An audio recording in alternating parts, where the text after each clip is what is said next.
Sorry, hold on one sec, guys. Everybody stem.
Okay.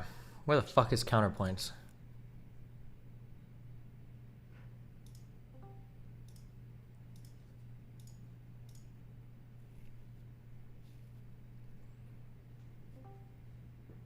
Oh my god. Did he just jump in here? Yeah, bro. Oh shit. Okay, hold on, let me get my... Didn't you just say, where am I? Oh, so you were just stalking me. Yeah. She said 8:15, bro beans. Took a nap, took a shower, ate some snackaroons.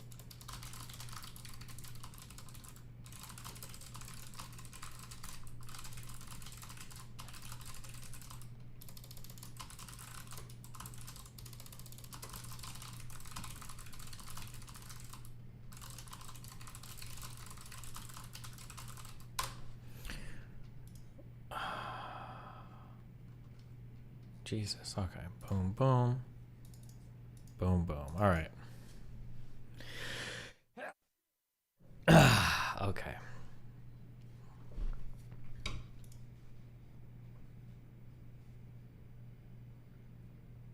Do you ever say where you live? Yeah, I live in Central Florida. Gotcha. And every time I DM that to you, you're like, "Oh my god, like you fucking dork, you fucking loser." And it's like, dude, it's like 3 hours. Yeah, because you're like the perfect length to like where I'll never fucking see you, but you're not like so far away that I could like fly to you. It's just Okay, you know, like, my self-doxing. My parents live in Juno Beach, which is like an hour and 20 minutes away, or it's like an hour away from you. And especially, do you live? I don't know if you want to self-dox. I live Are in you Miami South Beach. Miami, North Miami? I'm in South Miami Beach. Come find me. Roll up, kids. All right. Okay. All right, and then I want to point out for the kids at home, I did DM you on a day that I was shooting with my dad. I said I would make the drive, and you were like, "Nah, bro, I'm playing Factorio." So that's not on me, bro beans. We could have been shooting guns. We could have had the suicide pact completed. You don't have to leak my shit like that, okay? Okay. That you ghosted me on a date? I didn't ghost you, okay? Calm down. Let's oh,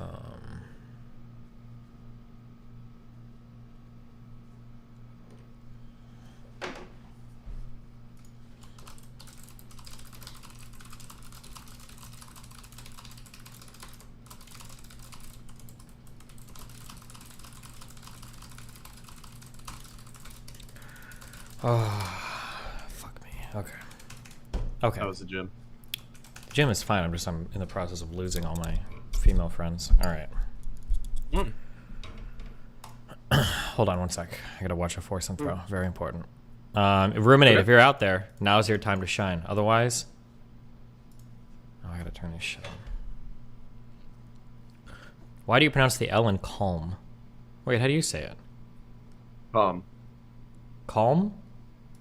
Calm. Calm. Calm. Calm. You say calm? Calm. Yep.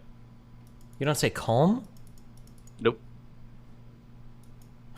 You just randomly delete letters from... Okay. Yeah. It's like aeroplane with the Europeans. Just go to airplane.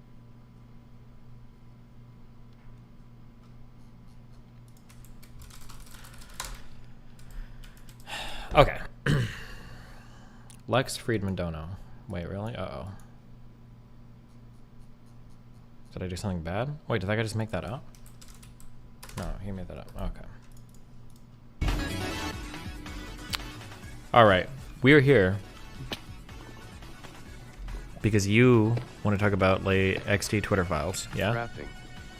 Yeah, just wanted to relitigate this based off of the Schellenberger release. I did get about like 20 minutes, 30 minutes in through your journalist grilling, but I feel like the ground's moved a little bit. So I just want to see if during the original conversation I said that we had 75% descriptive overlap, and you kept saying don't say that, we don't. And so now I'm wondering if we do have 75 to 80% descriptive overlap.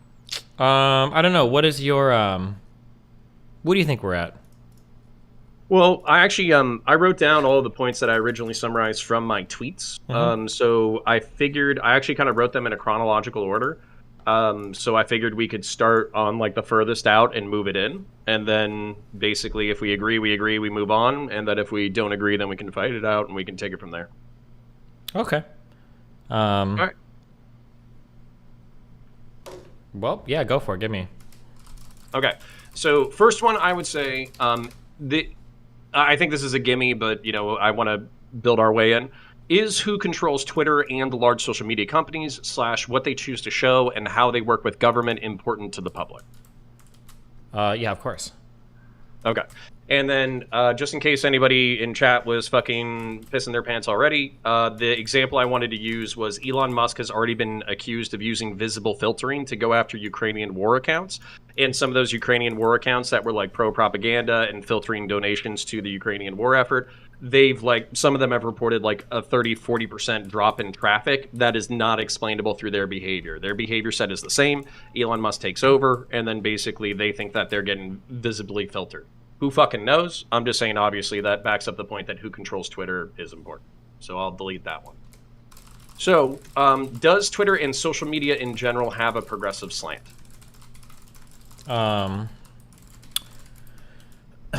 Does mainstream media have a progressive slant? Not progressive media, social media. So Facebook, Instagram, Twitter. If we're selecting for the most popular ones, yes, I would say. Like, obviously, like Truth Social and Gab won't, but like Facebook, YouTube, Twitter, yeah. Okay. And then just for the evidence for the people in chat, it was from the Twitter files. 99% or 95% of the political donations from Twitter went to the Democrats. And basically, if another analogy that I thought that was really good that a friend gave me post first and second conversation was, would you argue, let's say we lived in an alternative universe, Twitter was owned by conservatives, and you weren't allowed to talk about abortion or immigration from like a globalist sense or a pro-choice sense, even if people were like, it's like, oh, nobody can talk about that, including conservatives. Wouldn't you just say that that was a conservative bias to the social media platform? I think in effect, but I don't know if I would say that. Okay. So if you can get 60% of the way there, I don't care. But sure, my thought would be like, example. Yeah, my thought would be like, let's say hypothetically, let's say flat Earth became a thing that we really cared about, and it was a big thing. Like, and people weren't flying on airplanes, and people were, I don't know, doing dumb shit, whatever flat Earthers believe. And let's say that it turned out that Bermuda Triangle. Yeah, that like 99% of flat Earthers happen to be like left or right, and they started censoring flat Earth. Would I consider that political bias? I don't think so. If you want to say not in intent, but if you want to say consequentially, I would take consequential. Okay. Consequentially, I would say yes. Yeah. Okay. Okay. And I'll get rid of that one.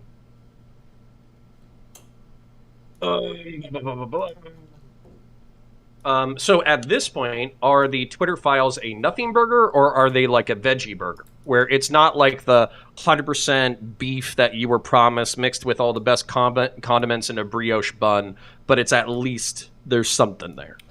I thought the Twitter files were really interesting, but when I say nothing burger, I mean I didn't see any evidence of wrongdoing. I thought that it vindicated a lot of the accusations that were made about bias at Twitter. Okay, so when you say nothing burger, you're not referring to whether or not there's something substantive that's worth talking about. You're just saying that the people are exaggerating the contents of the Twitter file themselves. Yeah, so when conservatives say like this is the smoking gun that proves blah blah blah, I say no, this is a nothing burger. If you're looking for like a smoking gun proving that everything is fucked, yeah.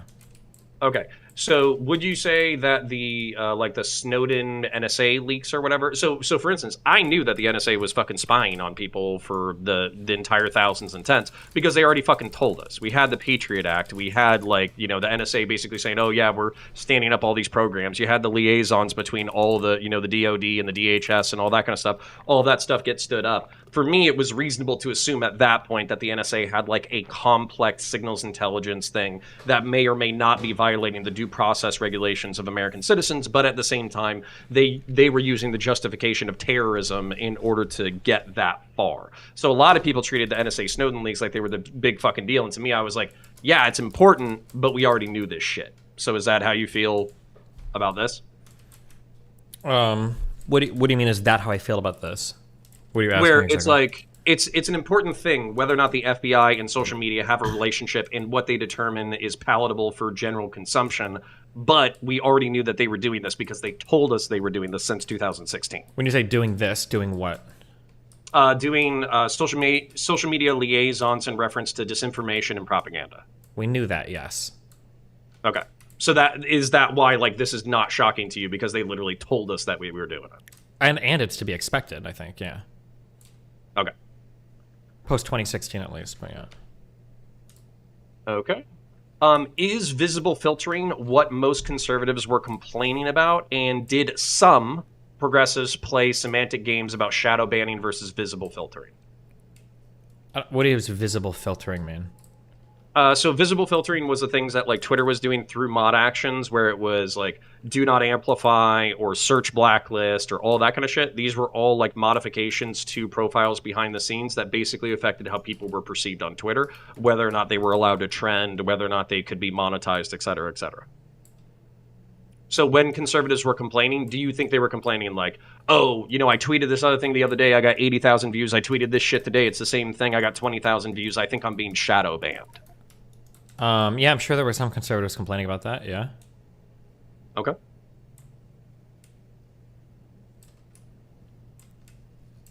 All right, then here we can get into the contention.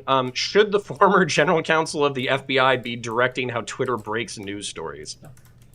Absolutely not. Okay.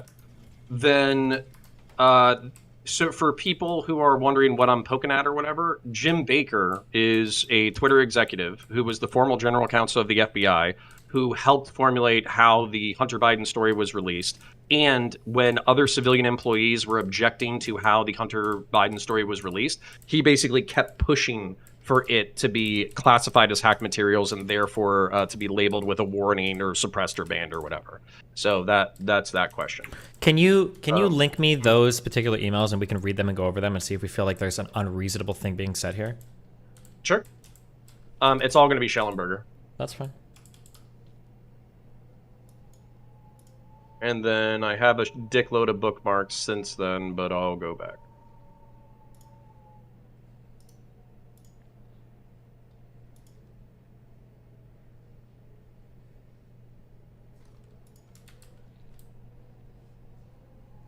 Seven, Schellenberger.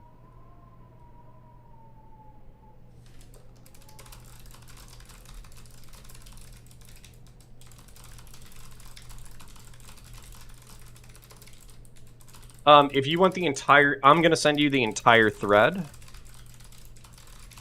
But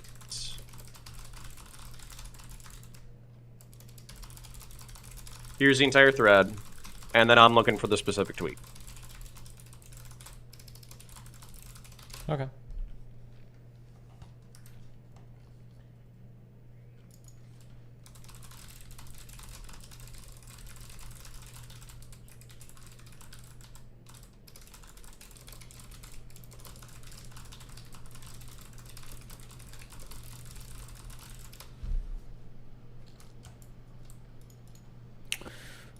Okay. Boom, boom, boom.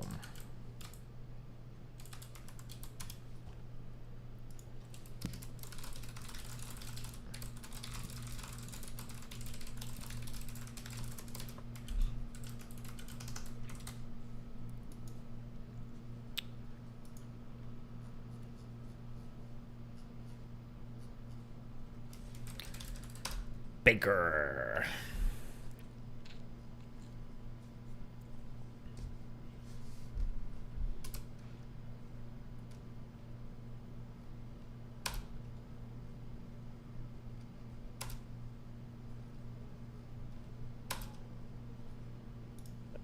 Funny.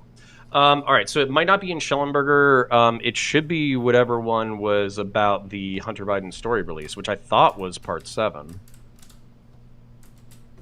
Yeah, we can wait.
Okay, number 34.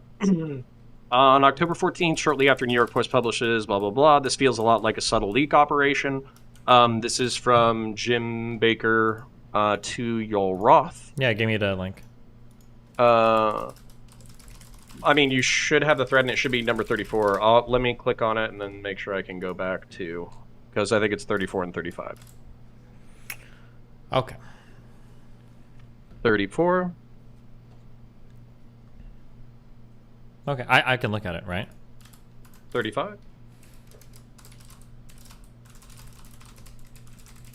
Yeah. Oh, what? You want me to, like, screen share or some shit?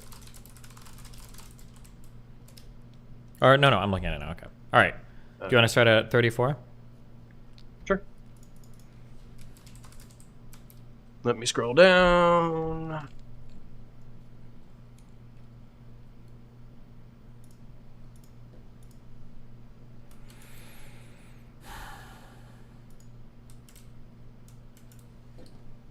Okay.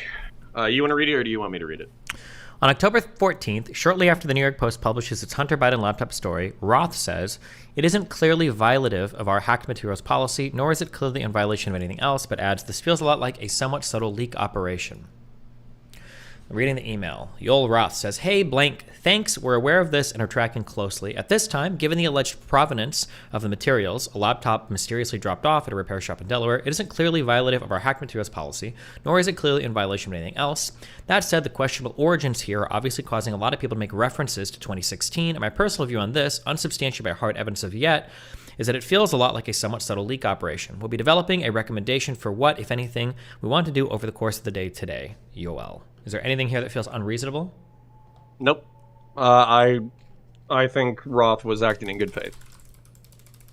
So I'll read the next one if you want. So in response to Roth, Baker repeatedly insists that Hunter Biden materials were either faked, hacked, or both, in a violation of Twitter policy. Baker does so over email and in a Google Doc on October 14th and 15th. One additional comment. I've seen some reliable cybersecurity folks question the authenticity of the emails in another way, i.e. that there is no metadata pertaining to them that has been released, and the formatting looks like they could be complete fabrication. Is this false? Then, what? That there was no metadata available? That some cybersecurity folks did question the authenticity of the emails. I'm sure some FBI cybersecurity people did question the authenticity of the email.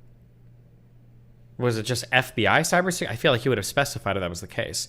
I'm pulling from memory here, so I mean your guess is as good as mine. I could just be wrong, but I thought that in the past there was a lot of speculation for different reasons for why it could have been hacked materials. I feel like I read a TechNet article. I don't know if somebody has a link to that, but I think there were people speculating that like it could be faked. But I don't know 100%. Well, the reason, but yeah, to walk you through the narrative, because obviously I've been fighting with people on this for I don't know a month or two. So there's a series of like plausible explanations that don't include malice, and you could break down to like systemic stupidity and opaque process, right? So the most charitable interpretation of it is the fact that like after 2016, we know that there's going to be Russian disinformation.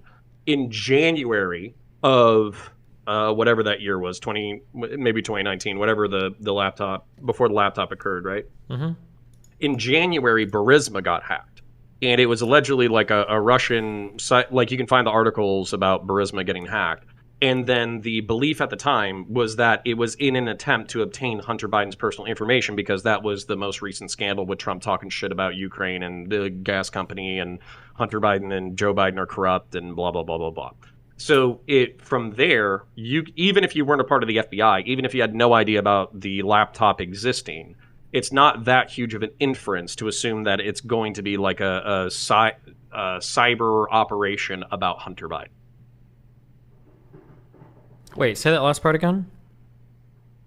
Since Burisma got hacked, and the point of interest was that Hunter Biden worked there, even if you didn't know that the laptop existed, it wouldn't be a stretch to believe that a October surprise Russian psyop would be about Hunter Biden.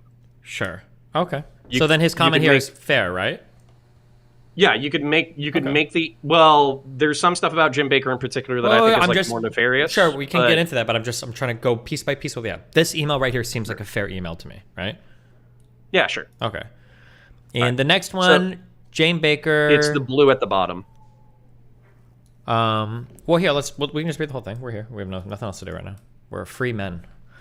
Our teams continue to investigate the origins of the material, including in the reporting. Somebody says, I'm struggling to understand the policy basis for marking this as unsafe, and I think the best explainability argument for this externally would be that we're waiting to understand if this story is the result of hacked materials. We'll face hard questions on this if we don't have some kind of solid reasoning for marking the link unsafe. You'll say... No, Trenton... Oh, no. Then the next guy says... Will we also mark similar stories as unsafe? And then this is Fox News, which I think is referencing the one story, the laptop story. And then is it Yoel or Yoel? Do you know how to pronounce it? I don't know. Okay, I'm going to guess it's Yoel. Yoel says, the policy basis is hacked materials, though, as discussed, this is an emerging situation where the facts remain unclear.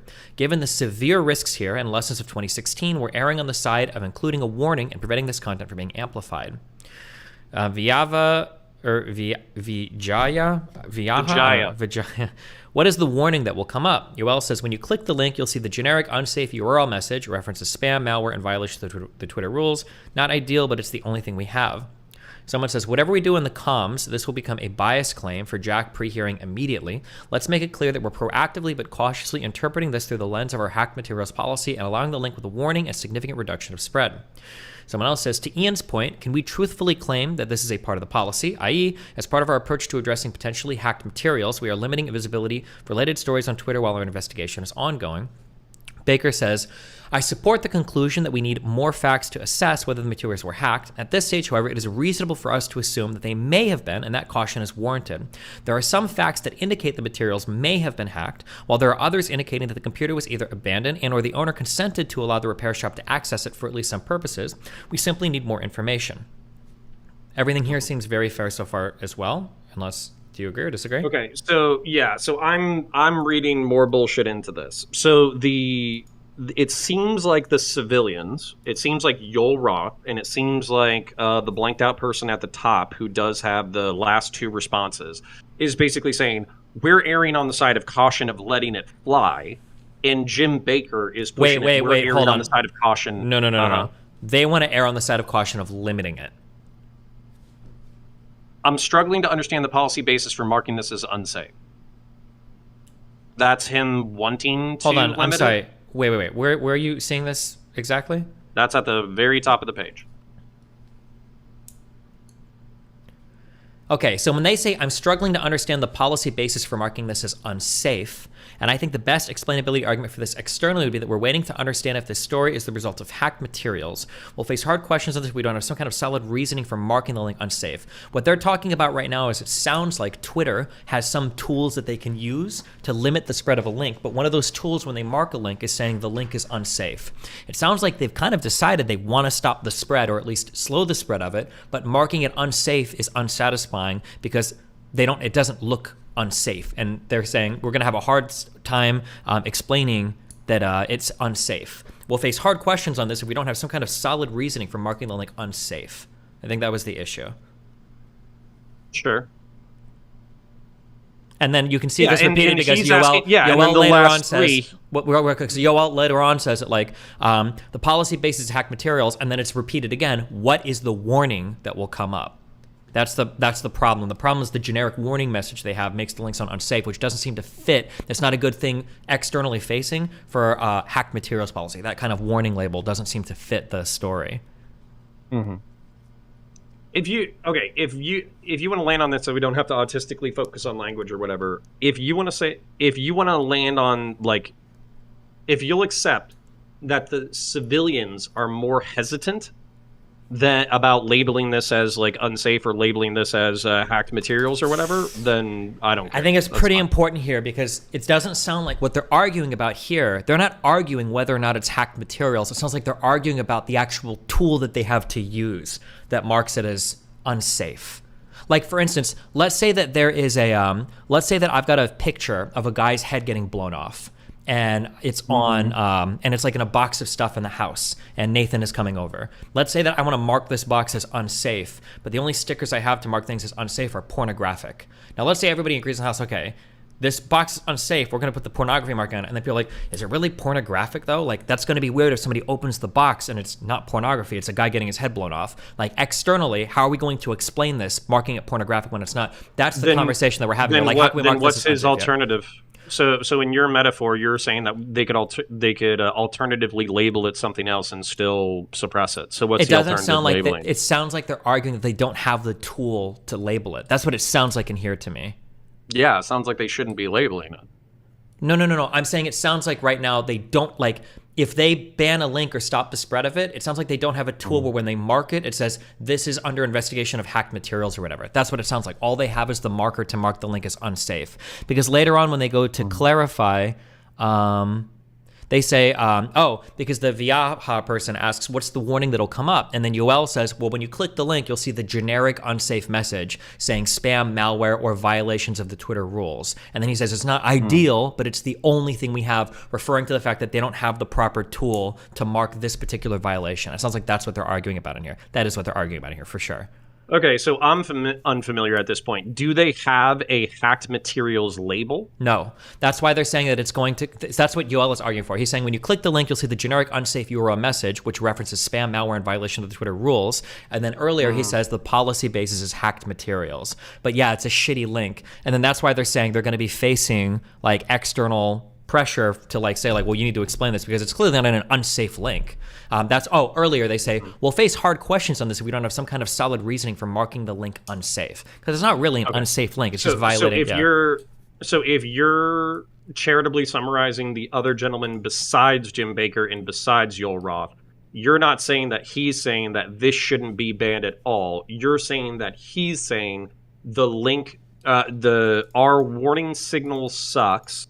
It's not explanatory, and on top of that, if people ask us and we can't prove that it's hacked materials, we just have to say that we're pending an investigation for hacked materials, and you have to communicate that. Is that how you're interpreting what he's saying? Yeah, exactly. Okay, then I'm fine with that interpretation. Okay. Okay. All right. Do you want to go to the... Okay. So, and then I feel like Jim Baker, if you want to skip past all that other autistic stuff earlier, then Jim Baker's response down here feels pretty reasonable. You can tell me if you think some part of his response here is not reasonable. It's not okay. It's not unreasonable, and I don't see. Here's the thing: it's like we're skating by pretty good. I feel like we're on a good chunk of consensus so far. But I don't want to like spurg off into different territory when we might have more consensus to build. Okay. And my thing is, I think that Jim Baker is not. He's not what the fuck is that guy's name? He's not Jason Bourne. Okay. But he is an intelligent, well-educated, tactful, politically minded person who worked in counterintelligence and would know how to phrase things in a tactful way where he could still edge things towards the way that he wanted things to be, but not be so incriminating as to incriminate himself. So you don't have to believe that there's malevolence in his emails and he's just like, oh yeah, guys, looks good, but I'm reading more malevolence into it than you are. Okay. I understand you could do that. I think the email looks really reasonable to me. We simply need more information on the final 5 words he says. It feels pretty reasonable, but I understand you're reading that into it, but we can go to the next part of this tweet if you want. Sure. Okay. Next part is from Jim Baker. He says, folks, I'm guessing that we're going to restrict access to this article as a violation of our hacked materials policy, but after yesterday, I don't want to assume anything. Sure. So that to me is him still gently pushing for the result that he wants. Okay. All right. I would like to point out real quick. Sure.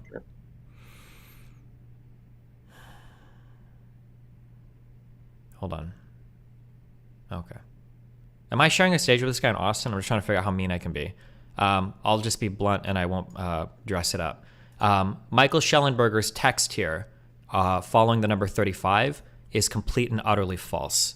Do you recognize that? He said, in response to Roth, Baker repeatedly insists that the Hunter Biden materials were either faked, hacked, or both, and a violation of Twitter policy.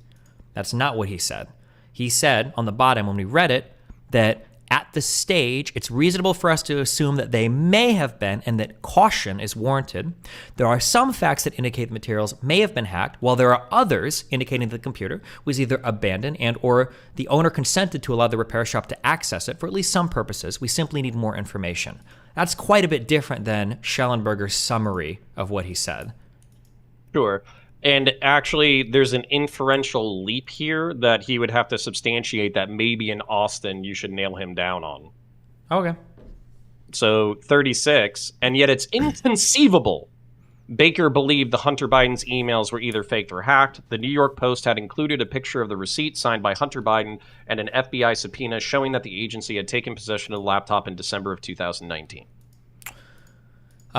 Inconceivable is a strong word here. There's a couple of things going on. I got a few emails about this. So one, fucking signature can be faked. We all know that. That's the easiest part. Two, okay, here are two different things that I've been told. And I haven't verified the authenticity of these. One is that the FBI, everybody in the FBI doesn't know everything that the entire FBI knows. The idea that Baker would know anything about the FBI having taken possession of the laptop, I don't know if that's ever been substantiated. If it has been, then you feel free to show me. That's one. And two, I don't think that that laptop has been authenticated as being Hunter Biden's laptop. I don't know if that's even happened as of today. So that's the inferential leap I would ask him to do. I think that he's saying, because I had to read this a few times, I think he's saying that the FBI taking possession of the laptop was included as a part of the New York Post story, therefore he would know. And then I'm going to present to you an alternative theory, but I'm also going to be kind of a dick about it. Okay. Also, wait, just to be clear too, why would Baker even know that the FBI had the laptop?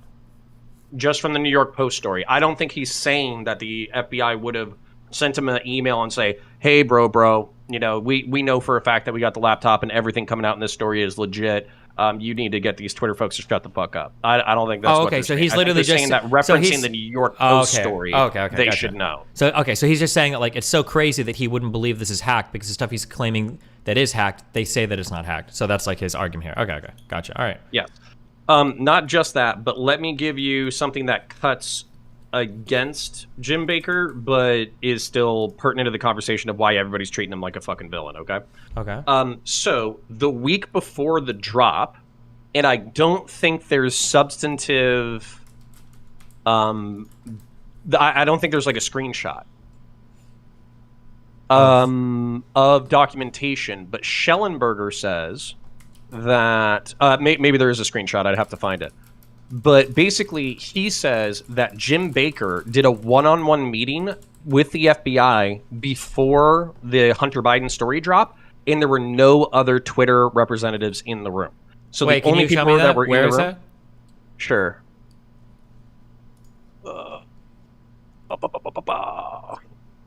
It is in this thread, but I'm scrolling.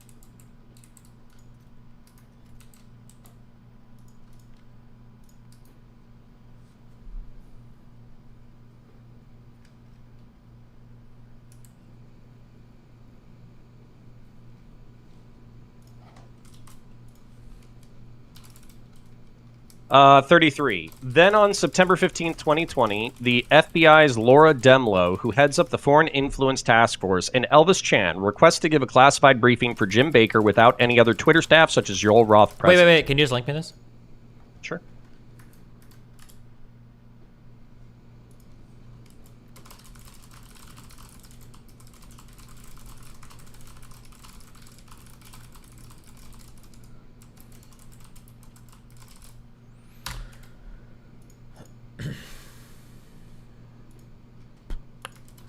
Okay.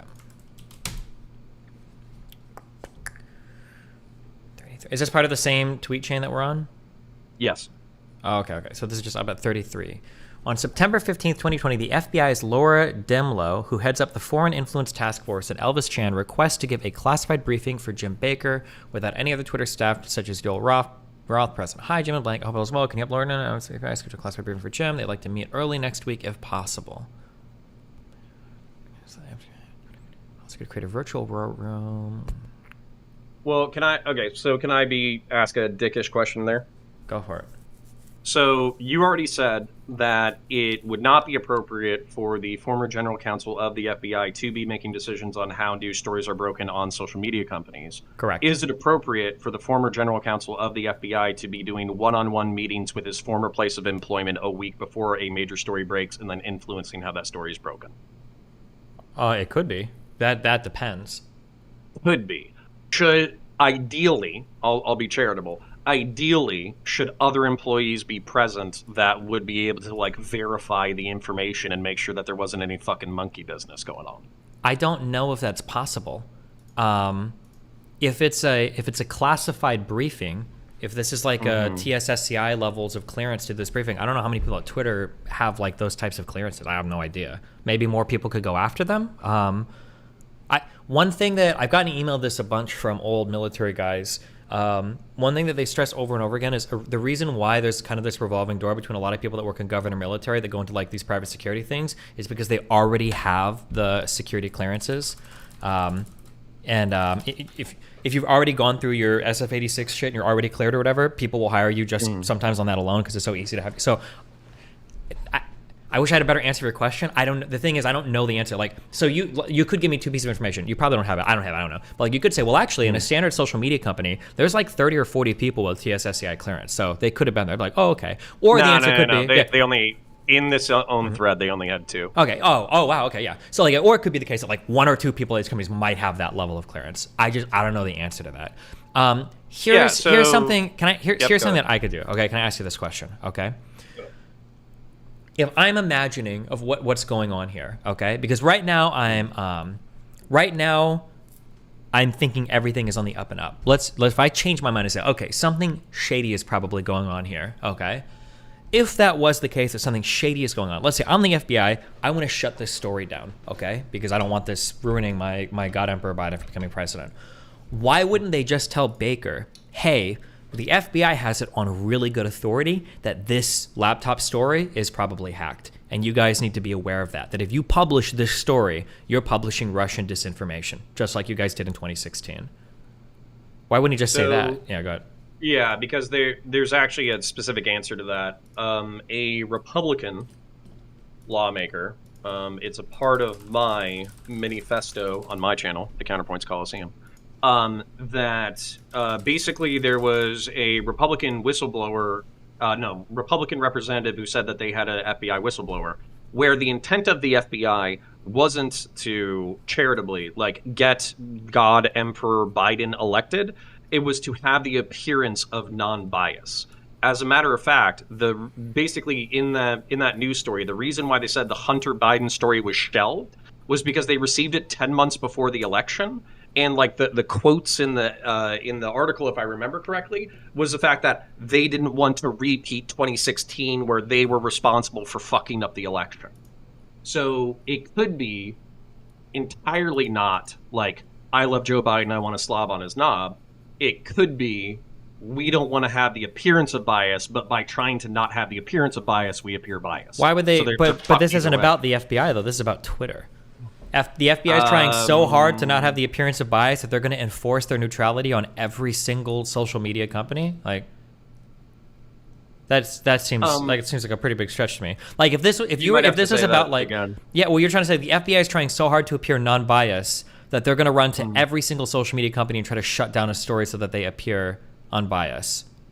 Or to create. That sounds like it would create even more bias. Well, Well, and here's the other thing that basically I want you to consider. Okay. Like the reason why I'm putting more malevolence in Jim Baker's communiques or whatever is because they don't want to have the appearance of having this bias, right? So Jim Baker's former FBI, you don't want to have him screaming from the top of his lungs like, this story can't come out, it's lies, I love Joe Biden. Like, you can't put that in a fucking email. What you just say is, hey, it looks like it could be bullshit. Let's go ahead and throw this under our bullshit category, create a little bit, like, and I'm not saying this is what he's saying. Who decided to put it under the bullshit category? I would say they as a collective decided to put it under the bullshit category, but they did so under their communications from Jim Baker and former FBI and people who were in this like revolving door process between social media and government institutes.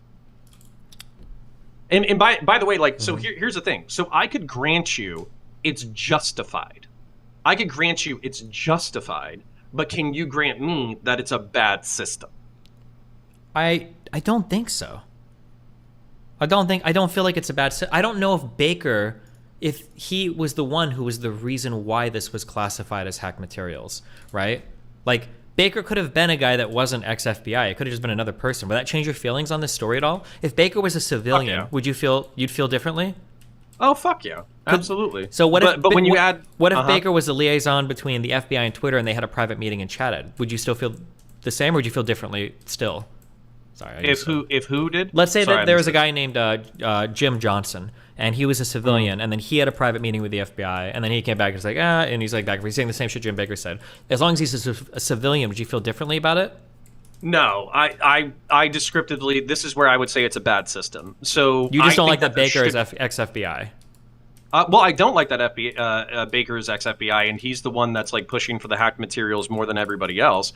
What I would also say, though, is if it was a civilian one-on-one, then I would want that conversation to be, like, subpoena-able. And I think that, like, you know, like I said, I did law enforcement, you know, I've been in the corporate world for a while. Basically, if there's any issue of contention, then you always have a second person in the room as a witness for whatever the issue of contention is. So I think having that high level of a sensitive conversation where you're basically talking about, like, you know, hacked materials and Russian disinformation and, you know, whether or not the Hunter Biden story is true or not, or whether, like, all that kind of shit, I think that has to be a documentable conversation. Okay.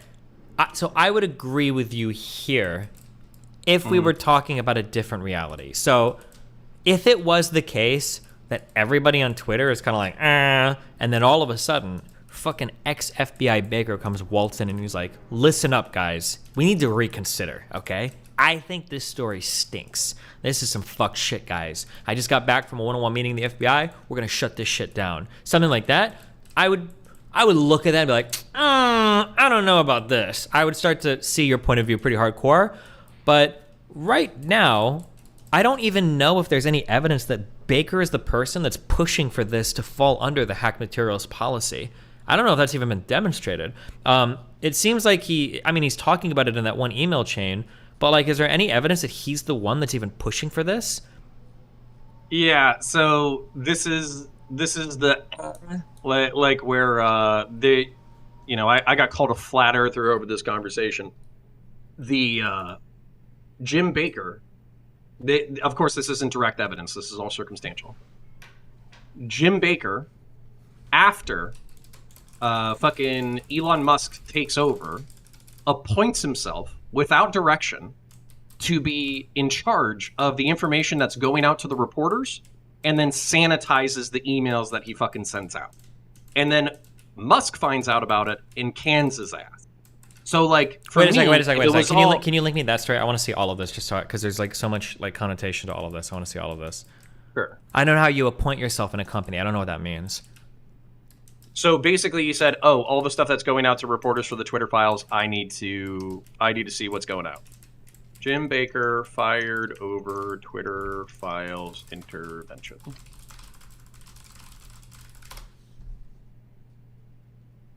Well, this is New York Post. I don't know if you're going to trust it, but I'll start linking. I'll read it. I think I found the story. Elon Musk has fired Twitter's Deputy General Counsel, James Baker, over his alleged suppression of internal documents after blocking the post-Hunter Biden laptop expose. In light of concerns about Baker's possible role in suppression of information important to the public dialogue, he was exited from Twitter today. Musk added that he questioned Baker before his firing about the events surrounding the laptop suppression scandal and that the lawyer's explanation was unconvincing. Baker, a former top FBI lawyer, was discovered to be secretly vetting vetting the internal Twitter documents before they could be reviewed by journalists, leading to a delay in the release of more material related to the company's censorship scandal. On Friday, the first installment of the Twitter files was published here.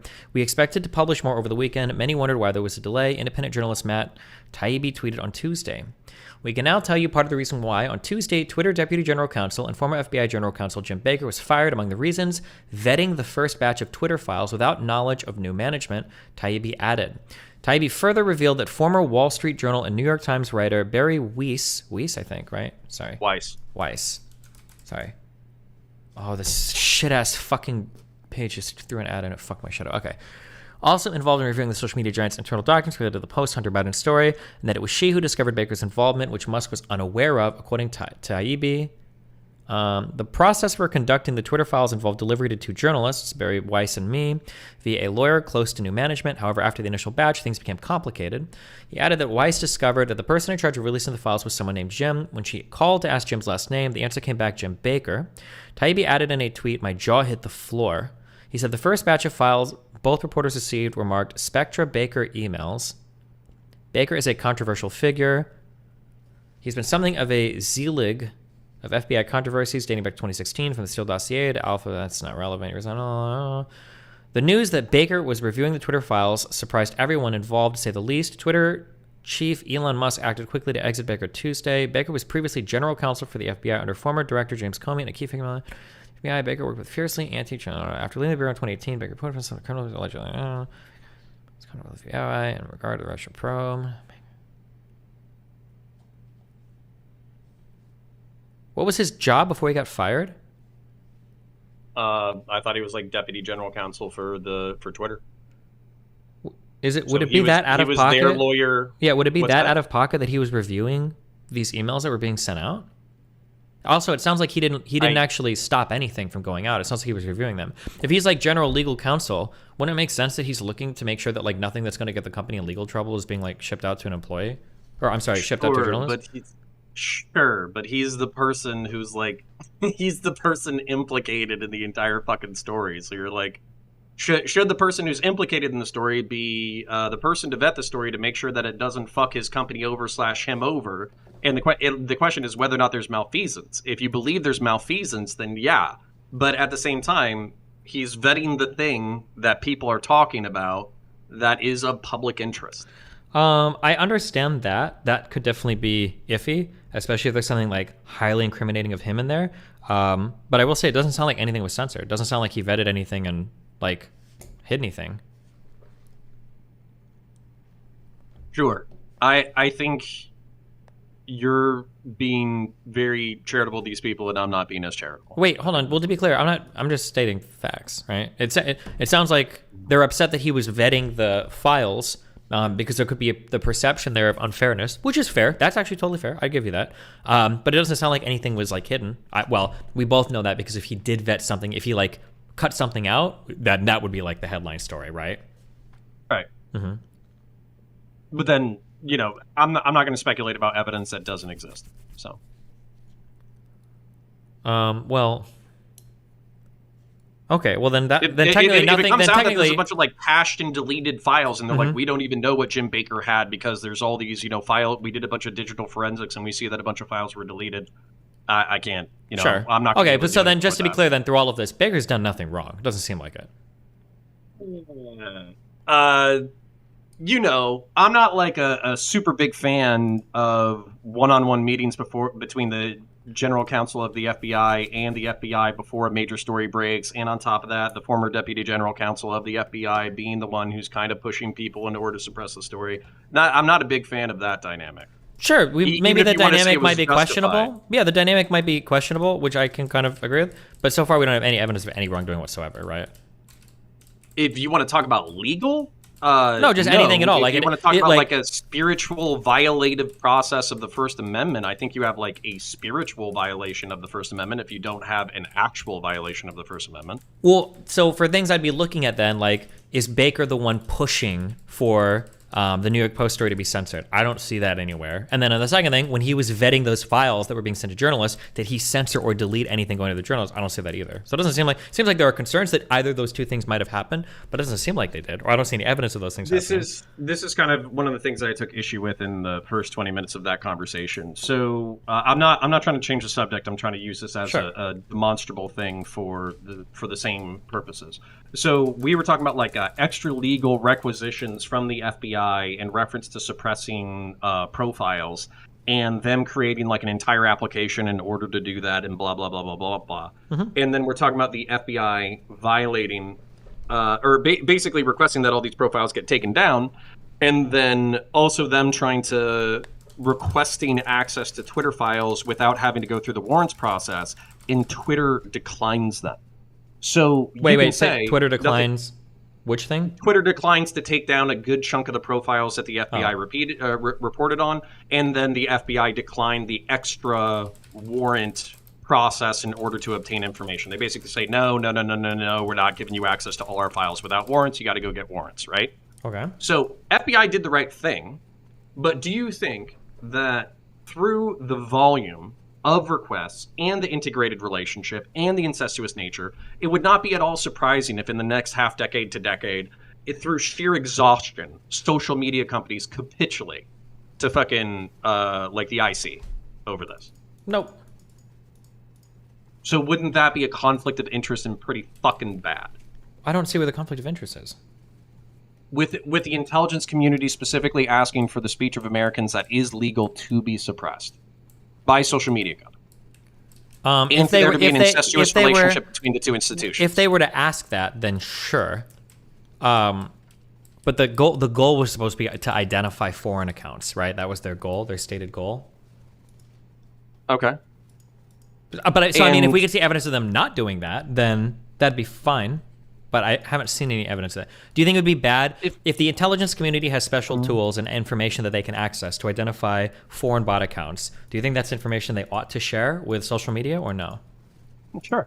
But then, like, we would need to be able to see the corroborative process through which they do this kind of shit, and it shouldn't be opaque and through back channels. But you can't, not just that. You wouldn't be able to see that process reasonably, right? No, you don't have to. You should at least be able to see the results and contest the results. If yeah, you're an American citizen. When I was talking... Was I talking to you when I said this, or it might have been somebody else? I think something that would be interesting is if social media companies released a report at the end of the year showing what's, like, at least broadly speaking, what steps they'd taken in corroboration with the intelligence community. That would be interesting, I think. That would be like one change. So you can see, like, Twitter might say, like, we banned 75,000 accounts today at the behest of the FBI that we believe were operated by Russia. Thanks. That would be like, even if they're not based specific, off of IP addresses located in Russia or VPNs or blah, blah, blah, blah, blah. Yeah, that would be like an interesting thing that they could do. Sure. To help some. Okay. I wouldn't disagree with that. Here's another thing I would say real quick, too, that makes me think. Okay. Friend comes up to you. There was a party last night, 20 people inside. A guy gets stabbed to death, okay? And everybody there is saying, hey, the guy that got stabbed to death, John, he got stabbed by David, okay? David stabbed John to death, all right? Just letting you know. And you're saying, okay, wow, that's crazy. Yeah, go ahead and, like, give me the evidence or whatever. And then people come up and they all tell you their stories, and that's it. And you're sitting there and you're like, okay, David got stabbed or John got stabbed by David, and there were 20 people at a party. How did none of you get this on your cell phones? Why don't I have a single video of this? And everybody's like, oh, I don't know. Sometimes when I think of, sometimes when I'm looking at somebody telling me something, it's not so much the evidence they show me, it's the evidence that I don't see that really makes me wonder. If we believe that Baker was crucial to suppressing this story, why don't we have more emails of them talking about the suppression of this story? I know those emails exist, of them having a lot of internal dialogue on it. It looks like they do. If Baker was involved, I know for sure we'd see those emails, but it seems like I don't have any of those emails. Why? That makes me think that the conversations were way more innocuous than the Twitter journalists led on. But go ahead. So if you want to assign a super high level of charitability to these people, that's totally fine. If you don't want to think they're Jason Bourne, that's totally fine. But at the same time, we're talking about people who have been working like counter intel for like 10 or 20 fucking years. Well, hold on. Wasn't he just like a lawyer? Baker? Yeah, what did he work on? I don't know. Was he doing like hardcore like counterintelligence and everything? Russian counter intel. Yeah. Guess who? Guess guess who Elvis Chan was? I don't Russian know what his extensive counterintel was, but yeah. Guess who Elvis Chan worked for? why am I looking at this? I don't know. Hold on. Let me just see his background.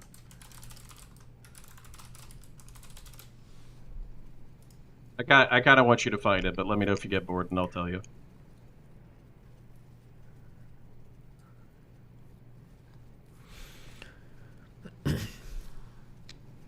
If okay, so if he was trying to push the censorship going in some direction, why don't we have any other emails showing that? I feel like there would be like a couple of him talking like, hey guys, maybe you should check this out. Like, it feels like that would be at least like one other email of that coming up, no? I'm a big fan of the professional credentials of Jim Baker and Elvis Chan. So you think that they like only did this like in hallways, or they worked counterintelligence for like 10 or 20 years? And guess who Elvis Chan's boss is, or was? Peter Strzok. Okay. Guess who Elvis Chan worked Russian counterintelligence with and for, besides Peter Strzok? Jim Baker. Like, like we're literally talking about the guy who basically says that I am not letting Trump into office, blah, blah, fucking blah. That is Elvis Chan's former boss, and that's Jim Baker's former Yeah, but this coworker. was a guy that was dumb enough to get fired from a special counsel investigation because of text messages. So where's the text messages, Destiny? Where's the emails? Well, for Peter Strzok, the text messages were in front of Congress. That's why he got kicked off the Mueller investigation, right? What do you think other counterintelligence people learned from that lesson?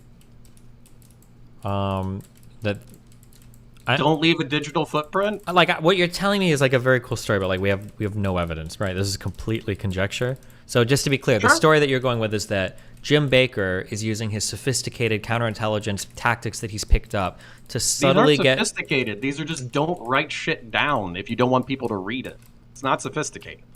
So you think that all of this conversation from a company like Twitter to censor a major story like this is just happening with no notes or anything? Nobody's writing minutes from meetings. None of them's having an email. And the notes are completely innocuous. Don't you agree? What do you mean?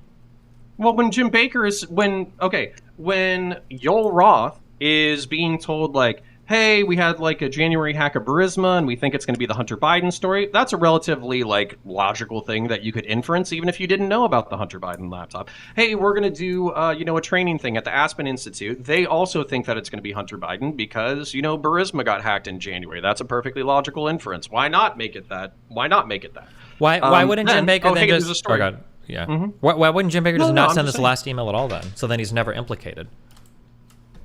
Because it didn't seem like everybody else was going for hacked materials. Wait, but it seemed like Yoel Roth and the other guy were fucking waffling on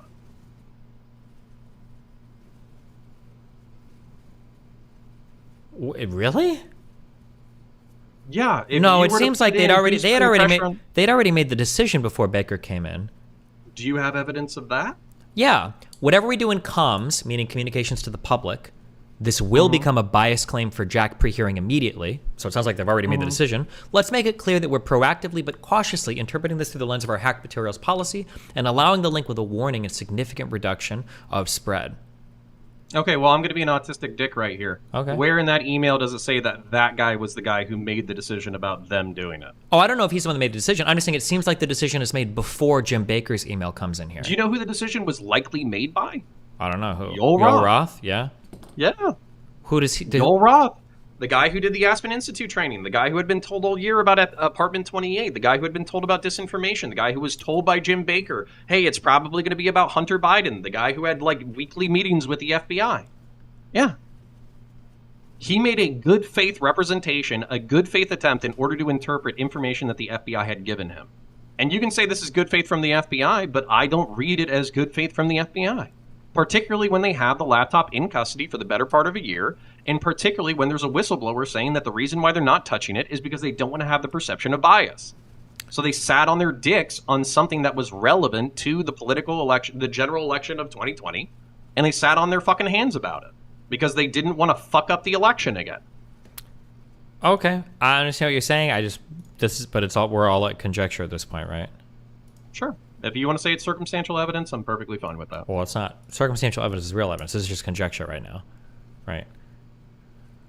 If you want to say, yeah, sure. If you want to say that my inferential leaps that are made that are not corroborated by evidence are just my inferences and my conjecture, but we're looking at the same evidence in order to arrive at different conclusions, sure. Well, but you're not using evidence. It's just conjecture, right? You and I just read the same things for the past 20 minutes. Well, yeah, but you're drawing from the fact that between these people. Yeah, but you're drawing from the fact that like he has some kind of counterintelligence training, and maybe he was working with the FBI to try to persuade people like Yoel Roth to aggressively come down on this as hack materials, to not but we have no evidence for any of that, right? We don't have any evidence of intent, but we have evidence that that's exactly what happened. No, we have that. Hold on, if you have evidence of that, that might change my mind. Do you have evidence that Baker was the one that highly influenced Yoel Roth here and told him that this is?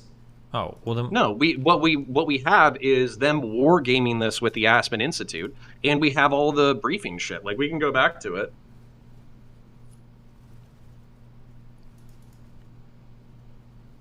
There's one in there where Yoel Roth is talking about how they had basically been talking about it all fucking year. Talking about what all year? The fact that they were doing training and it was probably going to be Hunter. Wait, Yoel Roth has said multiple times that Hunter Biden was never directly mentioned by... Yeah, I think that's in conflict with his deposition. Can you... Well, I'm patient. I'm going to go grab a Red Bull. Can you find in the deposition where he says that Hunter Biden was explicitly brought up? I'm curious, yeah. Yep.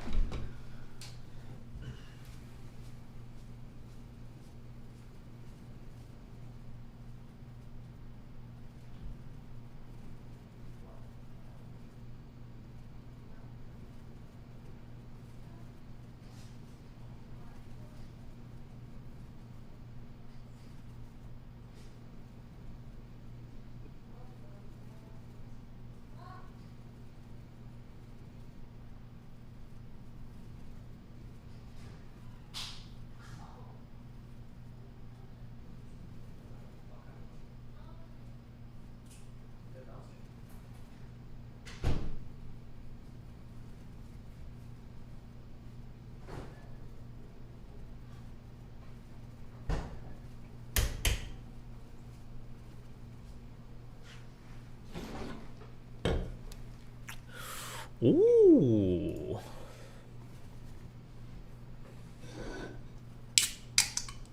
It's number 12. I'll send it to you.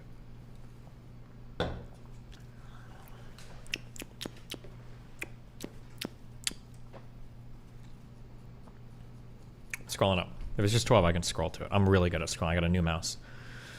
Sexy. And yet, during all of 2020, the FBI and other law enforcement agencies repeatedly primed Yoel Roth to dismiss reports of Hunter Biden's laptop as a Russian hack and leak operation. This is from a sworn declaration by Roth given in December of 2020. Since 2018, I've had regular meetings with the Office of the Director of National Intelligence, the Department of Homeland Security, the FBI, and industry peers regarding election security. During these weekly meetings, the federal law enforcement agencies communicated that they expected hack and leak operations by state actors might occur in the period shortly before the 2020 presidential election, likely in October. I was told in these meetings that the intelligence community expected that individuals associated with political campaigns would be subject to hacking attacks, and that material obtained through those hacking attacks would likely be disseminated over social media platforms, including Twitter. These expectations of hack and leak operations were discussed through 2020. I also learned in these meetings that there were rumors that a hack and leak operation would involve Hunter Biden. All right, let me find his speech in front of Congress. 1 second.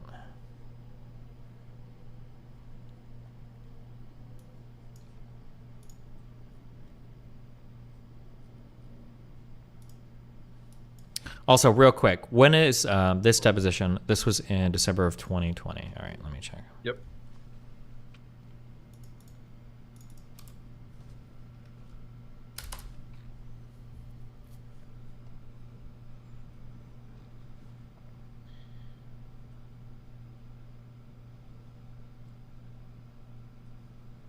Mm.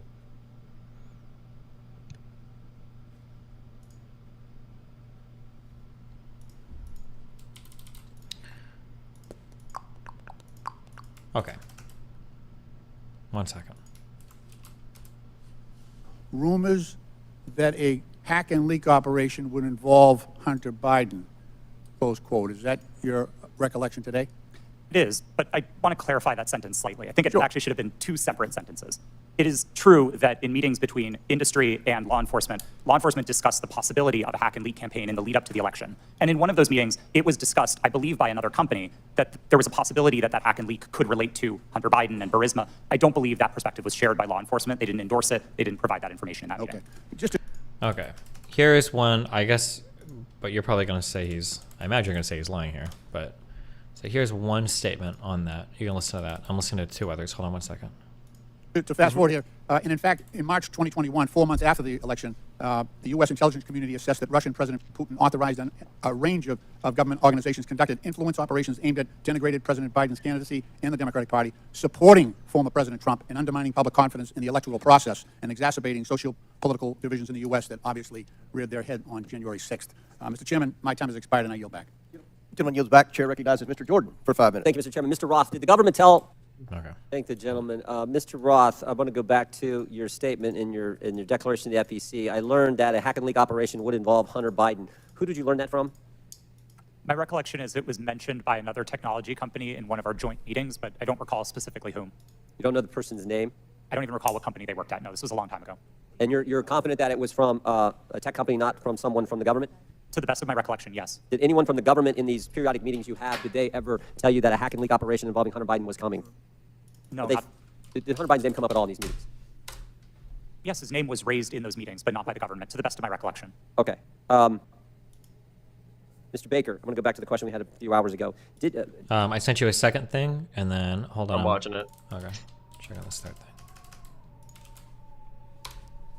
thing. And then you did this table talk exercise about Hunter Biden and about a leak about Hunter Biden that would come out right before the election, essentially 10 days. And that happened in September, right before the election. And you participated in that, right? Yes, I did. Who facilitated that exercise? I know the Aspen Institute, but who facilitated the exercise proper? Was anybody from a government agency facilitating any part of that? Were they involved in the discussions during the exercise? No, I don't believe so, no. So they were just spectators.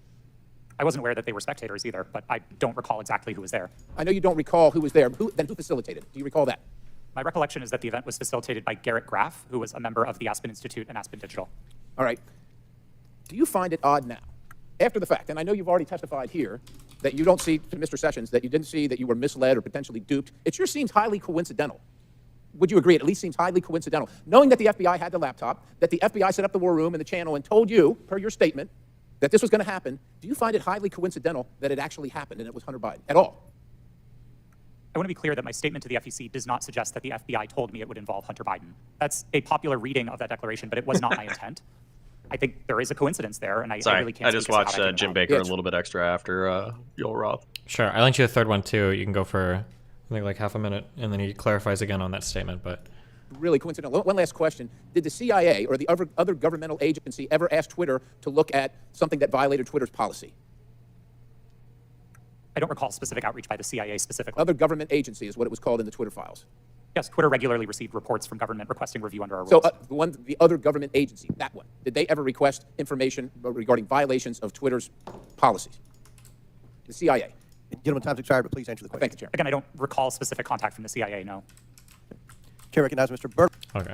Let me know when you listen to all three of those to your satisfaction. Yeah, I've listened to all three of those. Okay. So, I mean, I guess my guess here is you're going to say he's probably lying at this point, to save face. No. I think Yoel Roth is the one person who's probably been acting in good faith like a healthy chunk of the time. My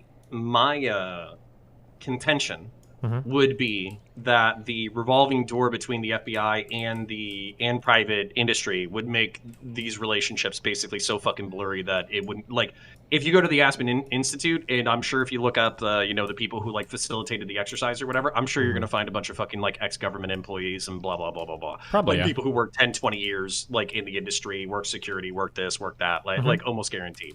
So part of the problem is the alleged conflict of interest. That's part of the problem. Okay, gotcha.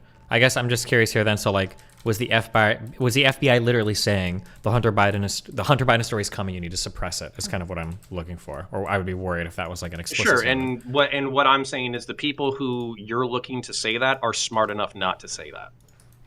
Okay. I mean, you don't have to believe me. You can just think they're all fucking Costco employees, but I don't think so. Gotcha. Okay, what part do you want to move on to next, or what's like the next thing you want to? So, I appreciate you following me down that autistic rabbit hole. Should the FBI be exhausting social media companies with extra legal requests? As long as they're compensating for it, yeah, sure. Okay, so you have no problems over the next like decade or two if the FBI, the CIA, whatever, they just say, hey, they just submit like a weekly email saying, hey, FBI, hey, Twitter, hey, whatever. I know that you don't want to give us this information, but can you give us this information without a warrant? You got no problem with them sending that weekly email? Yeah, you did it as a cop all the time, right? Walk up to a guy on the street, hey, what are you doing, man? What's your name or whatever? You can always ask, right? And then they can say, fuck you, I don't want to say shit, but you can ask, right? Well, okay, so that was actually going to be one of my examples is if you're a cop and you walk up to somebody and you say, hey, wouldn't it be great if you let me search your pockets? Because, I mean, if I find anything and, it's not supposed to be there, then, it's going to be worse off than if you tell me that you have something. Which, by the way, like, that potentially, depending on how you phrase it, that could be legal. But isn't that fucked up? Like, isn't that a fucked up way to conduct yourself? I'm gonna be I'm ready to get what? I'm Pro gonna cop? Yeah, I'm gonna get clipped for TikTok. My aunt told me something that I've said on the stream a lot, and you know what? I believe it. I think my aunt said something like, she's got like 95% of you figured out by the time she's walked up to you and asked you a question. It's up to you not to fuck up the last 5%. I think that cops utilize a lot of discretion when they talk to people. I don't think there's a problem with that. I'm actually totally okay with a cop approaching a random dude, asking some questions. He sees somebody, looks kind of suspicious, doesn't think he needs to be in that neighborhood. I think cops are totally fine with the right to do that. Now, I think as an American citizen, you're totally within your right to say, fuck off, I don't want to talk to you. Am I being detained? Nope, see you later. I think you can do that, but I don't have any problems with cops walking up and talking to people. I think cops should be. I think cops should be proactive. There's my horrible anti-BLM, whatever fucking take, yeah. So in the social media analogy, you are fine with FBI, DHS, CIA going, hey, buddy, hey, social media company, can I search your pockets like every week? Yeah, so FBI emails Twitter and they say, I think that Destiny dude, he might be a fucking terrorist. Can I go ahead and like take a peek at his DMs? And from that point, Twitter can say like, yeah, dude, take a look at everything you want. Or Twitter can say, they can be like Apple and say like, you know what? Fuck you, figure it out yourself. Or come back with a subpoena. I think that's fine. I'm not. Right. I can see the potential for can it put a bad taste in some people's mouths that basically social media or we're reliant on the discretion of social media companies to decide how much of an interaction they have with the security industry? Yeah, I can understand people being upset, but I think that's part of law enforcement in general is wide discretion, having. Doing things that aren't like, it's not illegal, but like they're not required to follow along, but it's just what they do. I think. So you're ACAB, but all cops are based. Got it. All right, cool. All right. So that actually, you kind of just answered a significant portion of the question because you already bit the bullet on it. So basically, my hesitation, my frustration, my disgust would be if the government is spending its time and money and taxes on tracking down fucking Groiper Chan 1488 with fucking 2 followers and 19 follows who tweets out that COVID mixed with 5G is going to make you sterile and turn your kids trans or some shit like that. And they say, hey, this goes against your hateful conduct policy. 1, I think that's a waste of state resource. 2, if it's not illegal, I view it as like a spiritual violation of the First Amendment, if not a like actual prosecutable legal fucking Congress shall make no laws. Yeah, be clear, it's not actionable or anything like that. It's not illegal, right? Well, what's that? It's not illegal or anything like that, right? We have no reason to believe that. Yeah, you just have the government fucking playing tattletale on American citizens, the social media companies, that they have influence over on what speech Americans are allowed to do on social media companies, which I would view as a conflict of interest. Sure, and I think if there was ever any evidence that like they're starting to make weird requests, like, hey, like Rush Limbaugh, oh, that guy's dead. Like, hey, like Tucker Carlson's speech here about immigration is like a threat to national security. Can you please like take that down? I think that'd be a really interesting conversation that would need to be had. Like, is this really like the business of our law enforcement to be making these types of calls? Like you said, like, should they be choosing what gets published or not? That's fine. It would just be interesting to see if there's any evidence of those types of claims being made. So they've crossed my line, but they haven't crossed your line yet. I haven't seen any evidence of it now. And I think if they had done it, I think we would have seen that released in some. Well, and I'm talking about like on a moral principle basis, not like a legal basis. So right now, I'm trying to say Groyperchan 1488 should be able to post racist shit on the fucking internet, and it shouldn't be the job of the government to fucking snitch on them. You're saying that's not that big of a deal, but if you start to see evidence of the government acting in collusion with social media companies to suppress large media figures or private citizens, then you'll start to freak out about it more. Well, has that been happening? Yeah. So basically, the CSV files. I don't know if I was watching it. I think I was watching it on your reporter conversation or whatever. But the CSV files where they like submitted like 240,000 fucking names and profiles of people who had violated Twitter TOS. Like one of the comments back from the social media companies was, "This guy has fucking 19. He has 2 followers and fucking 19 tweets. What the fuck?" Wait. Can you show me those files? Can you find that too? Because my understanding was those were files that they didn't mark those for violating TOS. I thought they marked those because they thought that those were accounts that had been made by foreign actors as bots. Yeah, so I'd have to find that, and I don't think that's in Schellenberger 7. Oh, sure. That would be good, because if what you're telling me is true, that like the FBI made a list of every time somebody used like a racial slur and they sent that in, that is kind of inappropriate. I don't know why the FBI would be doing that. That would be silly to me. Mm-hmm. But my understanding is that 200,000 list, that was like, these are accounts that we have reason to believe, which I think Twitter, by the way, disagreed with. I think we don't think these are bots, but they're like, we think these are like foreign-made accounts that are bot accounts. That's what I thought that 200,000 list was for. Okay, but, so I'll go back to my bookmarks. The one, the Twitter files one, where they were talking about how private entities are acting as like a different arm of the FBI or whatever, is because some of this work is subcontracted out to like private institutions, and then the private institutions are like, they get government grants and contracts and all that kind of shit, but they're doing this fucking snitch work. So it's not the government itself, it's not the FBI, but it's like something that's publicly funded, that's like a contractor agency that's doing the fucking reports. What reports? Of the 200,000 thing? Yeah, so let me find which one where it says, like, private entities are acting as a link to the FBI. Well, yeah, but we should find... Okay, let's look for this. 200,000 accounts, Twitter, FBI. Let's find these. Can somebody find that tweet? Twitter, the FBI subsidiary. It's Matt Taibbi, I think it's Twitter files 4 or 5. And I'll link it.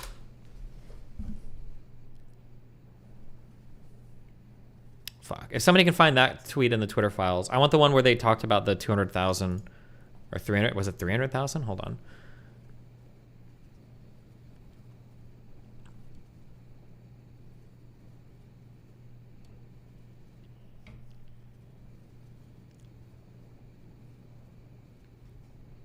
Yeah, so one of the people, or somebody in my DMs, just to be forthright, basically said that there is like an obvious time where Roth is lying to cover his own ass, and it's basically when they ask him like who he authorized in order to have the fucking top secret briefings, and there's like no reason why that guy wouldn't know who he authorized to have the fucking top secret briefings, because there was only like 2 of them. So I'd have to look into that to see Roth, okay. Yeah, well, hold on. So he's lying, obviously, under oath there, then, because I believe they're sworn under oath when they're answering questions before Congress, right? To my recollection, Senator, I don't remember who I authorized for top secret clearance at Twitter. Like, I'm not even saying that's the direct quote, but that's exactly how you can fucking say I don't know while still having plausible deniability. Whereas, like, of course you fucking know. Okay, I feel like That's a pretty big claim to say. You that he's, feel like if you authorize 2 people at fucking Twitter in order to have TSSCI fucking clearance with government agencies that you're interfacing with on a fucking weekly basis, you wouldn't know who those 2 people were? I just don't know if what you just said there is true. If he's being asked a question about You're one right. of 2 people and only those 2 people were the only ones he could have answered, I'm not sure if that's the case. And you're right. I don't even know if it's true either. I fucking got that from a DM. So. Okay, hold on. The Twitter Files Part 6.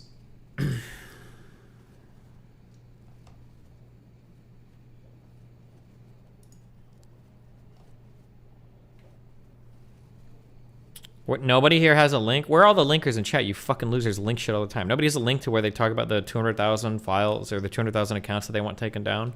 None of you fuckers have it? Seriously?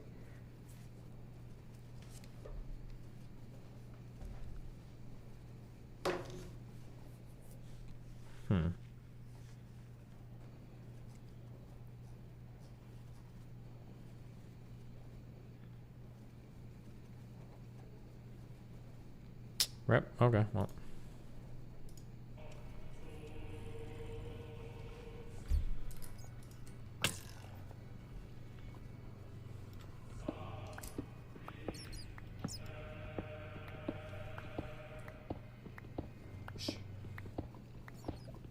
Where is it? Zoomer Slololio tried to swim in never give up. In mid-2000...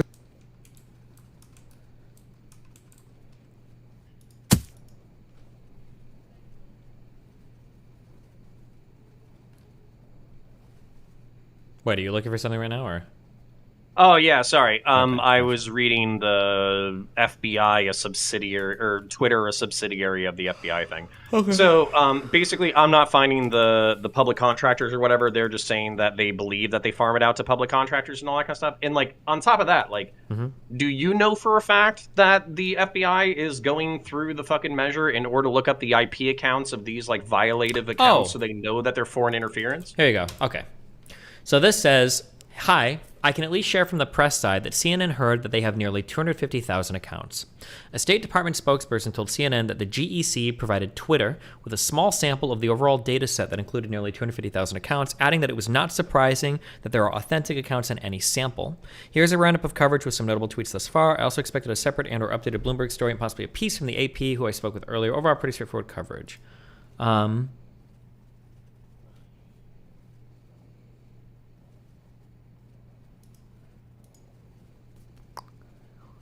So, and then I'm going to the next one, and it says, hi, Nick, this is the transmittal information from State. We are providing these 5,500 accounts that display inorganic behavior and follow 2 or more of the 36 Chinese diplomatic Twitter accounts that we have identified in the report. Due to the fact that these accounts follow 2 or more of these diplomatic accounts, and a good portion of them are newly created, we believe they are suspicious.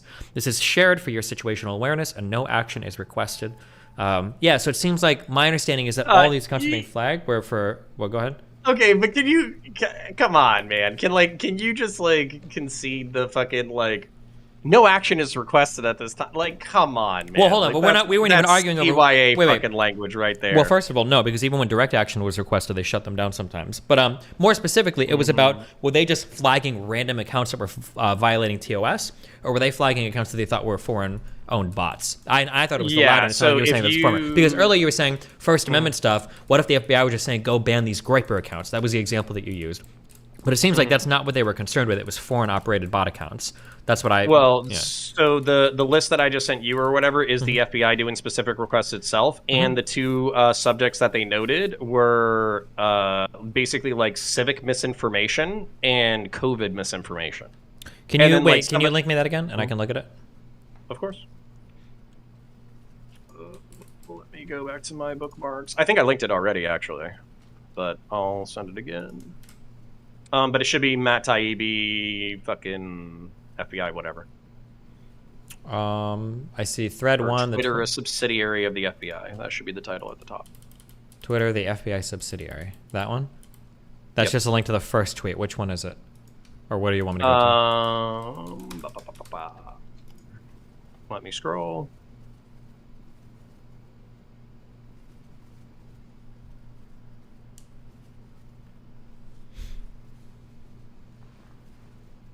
So like- 16 is where they're actually supporting it. And Sure, real quick before then- we give the evidence, just so I seem unbiased or whatever. So this would be a case where, like, if you can show me like a couple accounts that are pointed out where it's like these guys are just like normal people and the FBI is like targeting them because they're trying to get rid of conservatives or whatever, that would be like really powerful. Like, here's a list of like conservative accounts. Like, oof.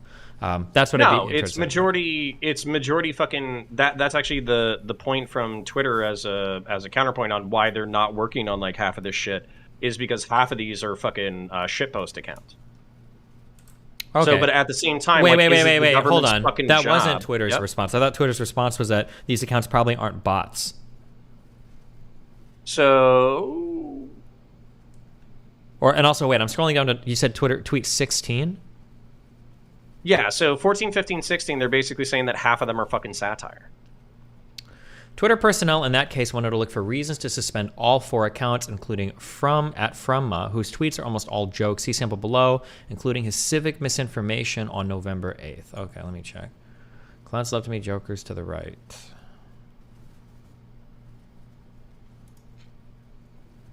Thanks, Patrick. I've escalated to GET. Okay, I've reviewed this already from the TDS fragments into 3 that accounts for multi-account abuse and ban evasion violations.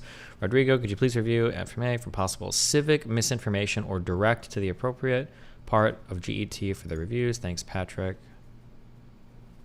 I want to remind Republicans to vote tomorrow, Wednesday, November 9th. You get it? Rose Because container it's the day after the election, so they'll miss the election. Gotcha. Now that's interesting because this is an account that's probably a left-leaning account then, huh? Sure. So this is the FBI trying to shut down misinformation coming from the left that would hurt Republicans, just as a note, but...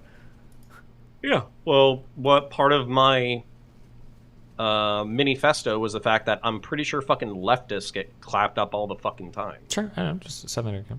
But okay, so boom, boom, boom. Tweets almost all jokes. Just to show the FBI can be hyper-intrusive in both directions, they also asked Twitter to review a blue-leaning account for a different joke, except here it was even more obvious that Claire Foster, PhD, who kids a lot, was kidding. Hello, Twitter contacts. FBI San Francisco is notifying you of the below account activities which may potentially constitute violations of Twitter terms of service for any action or inaction deemed appropriate within Twitter policy. Thank you, Catherine. Twitter post by user @ByramWade, display name UltraMAGA, stating the following. Americans vote today. Democrats, you vote Wednesday 9th. The tweet was posted on the 8th of November 2022. Twitter account @Claire Foster, PhD, claimed in her post that she is a ballot counter in her state, and an additional post states, for every negative comment on this post, I'm adding another vote for the Democrats, and if you're not wearing a mask, I'm counting your vote. A ballot counter, okay, and then, yeah, I gotcha, I see this, all right. Claire Foster, PhD. Anyone who just... Oh, this is just the person. Nobody at Twitter.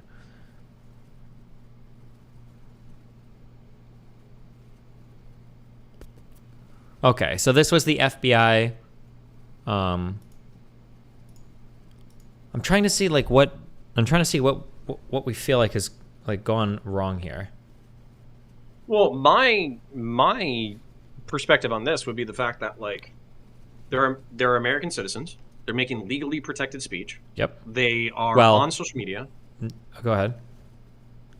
I'm pretty sure jokes and shitposts and satire, even if you want to be racist or anti-Semitic, that's all fucking covered by 1A.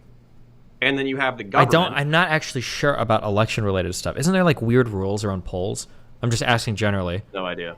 Okay. I think you're probably right, but go ahead. But they're making First Amendment protected speech, not necessarily on Twitter, but go ahead, yeah. Yeah, so through de facto reporting to the to these private institutions that have stronger like TOS violations or whatever, they're terminating the speech of their own citizens that they don't like. Now you could say this is for good shit because it's for COVID or if it's for elections or whatever the fuck, but that's always how authoritarian shit is justified, is always through the greater good. Sure, but like it doesn't sound to me, I'm going to be honest, in reading these, it doesn't sound like they're trying to terminate speech they don't like. It sounds like they either have a bad algorithm identifying election misinformation, or it's fucking boomers that don't know humor that are identifying misinformation. It seems like sure, but at the same time, if you have the system in place where people can be reported for COVID misinformation or whatever the fuck, and the government is pressuring social media companies, shit, did I knock out my camera? Or you got really good at being a ventriloquist immediately. Yeah. Let me fix that. But anyways, I'll keep talking while we're doing it. So if you have the White House fucking saying, hey, so many people are dying because of COVID misinfo, blah, blah, blah. You need to be breaking down on COVID disinformation.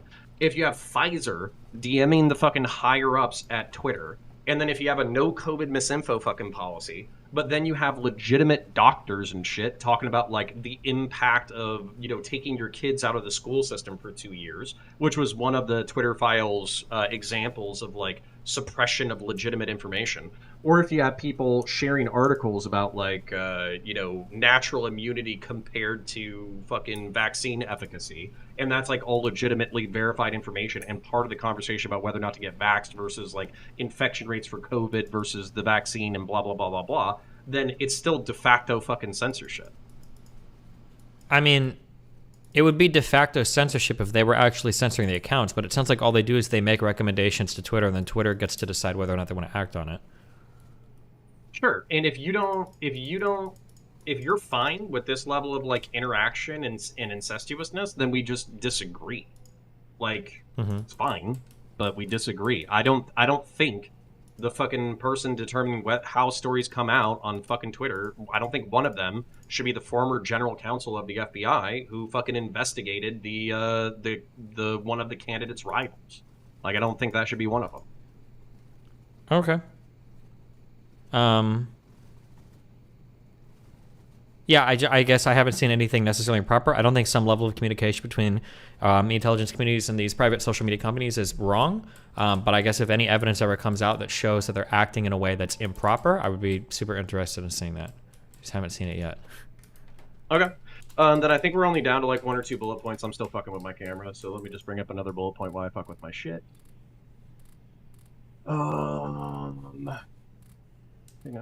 System designed to be justified. Are they good? Et cetera, et cetera, et cetera. Okay. So I think that's actually all of my shit. And I kind of want to point this out, or just like summarizing it or whatever. No. I don't think, or I do think that some people were playing fuck games with shadow banning versus like visible filtering. I think that some progressives were playing semantic fucking games with that shit. I think that this still is an issue of public discourse. If you want to say that there's not enough meat on the bone for you personally to be interested in the Twitter files, that's fine. But when I think of the shadow banning thing, like I think, did I ever use the comparison with you between the throttling thing? No, but go ahead. Basically, every cell phone company today, I believe they explicitly say that they don't throttle. That's like a promise that they make to all their customers. But we all know they throttle, but they don't technically throttle. What they do is they deprioritize your bandwidth on busy cell phone towers past a certain data limit, which is throttling. I'm sure that like every social media company, I think every social media company explicitly says they don't shadow ban, but they will like deprioritize your tweets or hide them unless explicitly searched for or some shit like that. Like they do something like that. Like even Elon Musk has re-implemented shadow banning, right?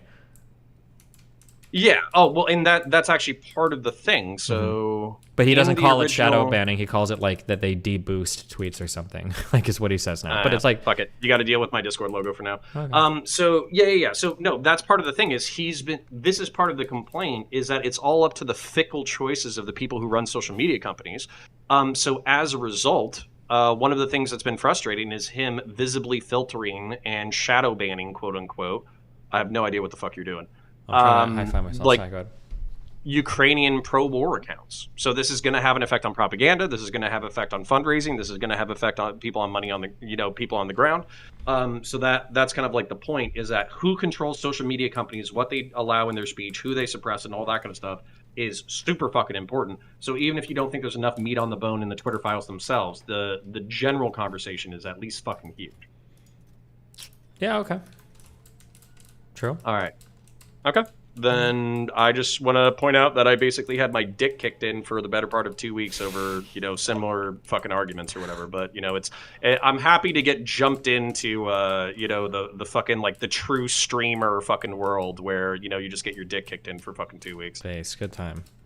All right. Well, Yeah. hey, I love you. Be careful, buddy. All right. Well, hey, can I give you one more thing before we dip? Yeah, go for it. All right. So I would just rather, I might make content out of it eventually. Hang on, can I jump in here? Oh, shit. Yeah, sure. Go ahead. Oh, I just want to make it clear that the dick kicking in, I think, was over the central claim that the FBI was doing this with the intent of getting Donald Trump defeated in the election because they didn't like their boss. That I think is what we took issue with. Have you watched my delegations video? No, I haven't. No. Okay. I would appreciate it if you did it, because while still circumstantial, I think I corroborate my perspective on that. Okay, but it seems like the conversation we're having now is that we should be alarmed that the FBI is taking steps to chill the speech of potentially American people over things that are not specifically illegal, and that we should be concerned about that, which I think is, pretty reasonable. But just to be clear, it seems like the dog pile was moreover that you think the FBI was doing this with the specific intention of helping Biden win the election because they did not personally like Donald Trump, or he made their jobs difficult or something. Just so yeah, that's and understood. actually, sure, and basically, I still think I have logical building blocks for that perspective. What I would say since then is I've had people present to me like a logical interpretation. So, for instance, that story about the FBI saying that the reason why they didn't want to interfere, or the reason why they didn't pursue the Hunter Biden story as aggressively as they normally would, is because they didn't want to have the perception of bias that might fuck over a Democrat again, which they were absolutely fucking steamrolled on in 2016 when they announced that they were reopening the investigation for Hillary Clinton's server. So that's a non-biased motivation that I would accept as entirely possible or plausible, where they don't, dislike Trump or hate Biden. They just don't want to get dick kicked. I think that's perfectly rational. Also, the Aspen Institute and other social media companies picking Hunter Biden as the war game. At first, that seems incredibly nefarious, that you're literally war gaming the exact fucking story that comes out 2 months beforehand. But with the Burisma hack in January, that actually becomes infinitely more fucking plausible that you would just infer that logically. Infer which thing logically? Infer that the story was going to be about Hunter Biden. Oh yeah, sure, okay. So even if you were like completely unaware of the laptop's existence, which seems nefarious, I would say fishy. you could still get to Hunter Biden. This is interesting. Somebody just linked me this. Okay, this is why I sometimes it sounds like I'm just being contrarian, but I hear things sometimes. I think it actually is a federal crime to give false information about election stuff. Like if I say, "Hey, conservatives, remember to vote on the 11th. That's when we vote." I think that actually is a federal crime. Now, I don't know how that works with like satire or whatever. But this says, bad actors use various methods to spread disinformation about voting, such as social media platforms, texting, or peer-to-peer messaging applications or smartphones. They may provide misleading information about the time, manner, or place of voting. This can include inaccurate election dates or false claims about voting qualifications or methods, such as false information suggesting that one may vote by text, which is not allowed in any jurisdiction.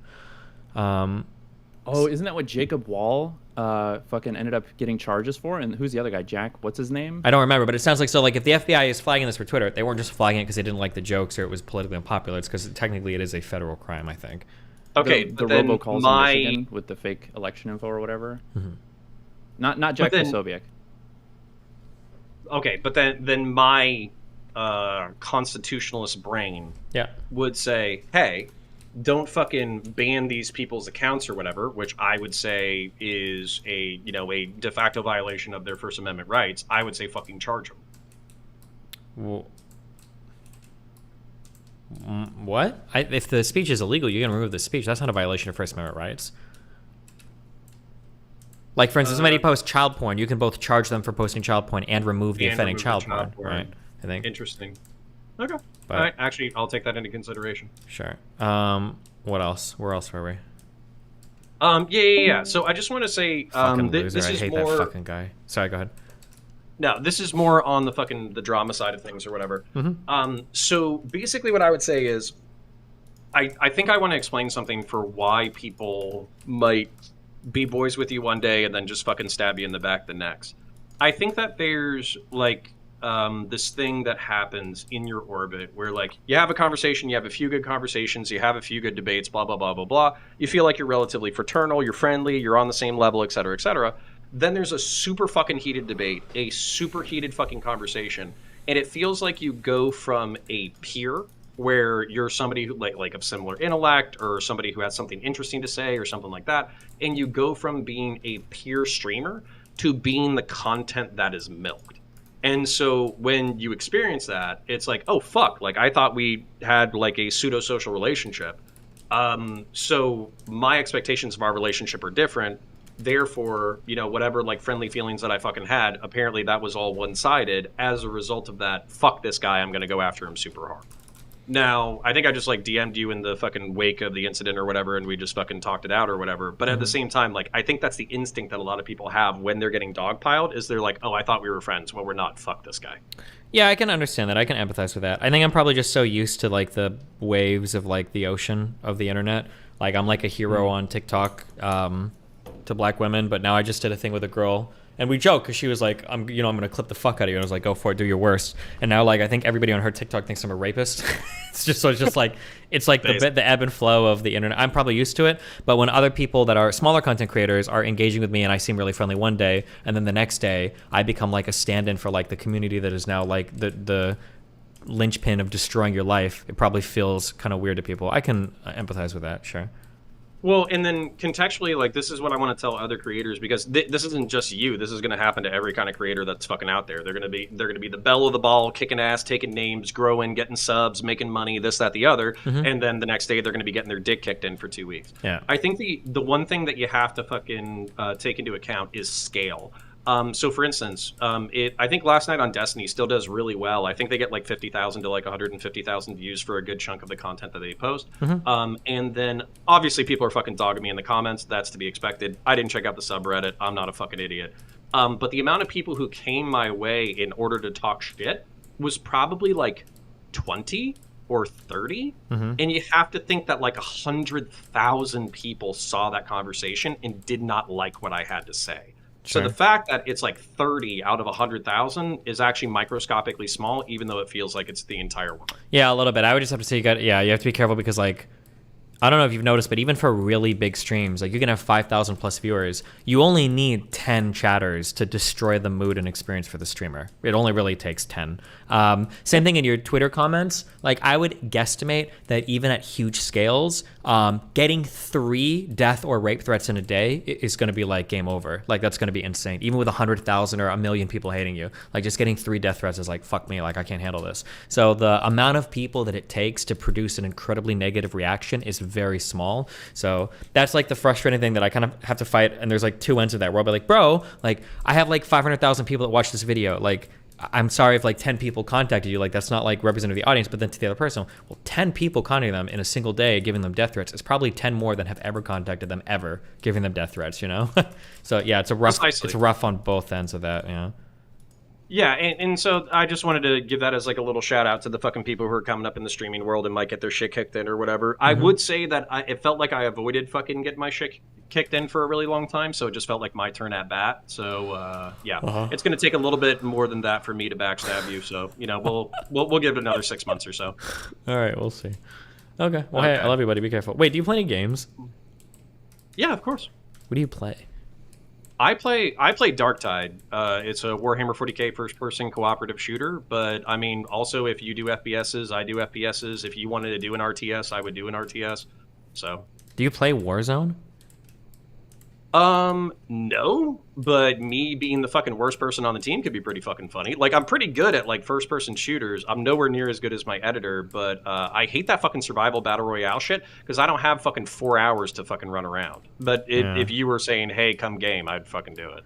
Okay. I might try that Darktide game, maybe. We'll see, but okay. Try Darktide. It's a good introduction into the Warhammer 40k universe, which, by the way, check out Counterpoints. Counterpoints 30k is my Warhammer 40k channel. Counterpoints Coliseum is my fucking debate channel. Gotcha. Okay. Well, have fun. Be careful, okay? All right. Love you. Be safe. Bye. Oh, having conversations where we're, like, able to just go through and read everything is, like, so fucking nice. Oh, my God. Oh, wait, I'm thinking Darktide. I wasn't thinking Darktide. I was thinking of, what's that one game that Moon plays all the time? Like Dark and Darker or something? That's what I was actually thinking of. Fuck. Or is it Darktide or... What am I thinking of? Is it Dark and Darker? Or is it Dark... What? Yo, Moon viewer? Yeah, it's Dark and Darker. Oh, okay. All right. Why do you pretend you're going to play video games? I've been playing StarCraft, okay? That's what the people want. Seem to get 3,000 views playing it. And they're all like, oh, dumbass fucking audience. But that's all good. Dude, they're just happy it's not League. True. Anyways, as always, the offer remains open for the Battle Royale, because I'm addicted. Which battle royale? This is how unfair. I can play any of them, because I'm a god gamer. Okay, I'll think about it. Oh wait, not Fortnite. Don't make me play Fortnite, dog. All right, have fun. Bye. Alright, later.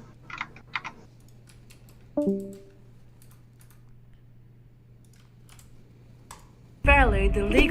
This is how unfairly the legal system is treating XQC. XQC's ex-adapter sued him for divorce even though they were never married. That is already weird, but hang on, because I have proof that this was all planned. Henry Rosilla Linting, a really famous couple lawyer, pointed out in a video that before suing XQC, Adapter deleted almost every tweet and post on her platforms. Why? Because she didn't want to have any data or proof that could be used against her in court. Now the real evil side of her gonna shine. After everything was deleted, then she sued X and made a request to the jury that X is not allowed to remove anything from his platforms because it can manipulate the ongoing case. That is like playing a game of poker and getting to see the cards before anyone else. So now the case is manipulated in the case she wanted, since she maybe deleted evidence that goes against what she's stating to the jury. I contacted Anonymous to hack Adapter Twitter to get her old data back. Let's call them up. Hi, did you get any data back from her account? Yes, Moo Kitty. I sent it to Okay, you. thank you, bye. He couldn't get so many tweets back, but here's some proof that she actually did delete tweets. I really hope that you, judge, look into this, because XQC is innocent. If you need a lawyer, subscribe to me. Better call me Kitty.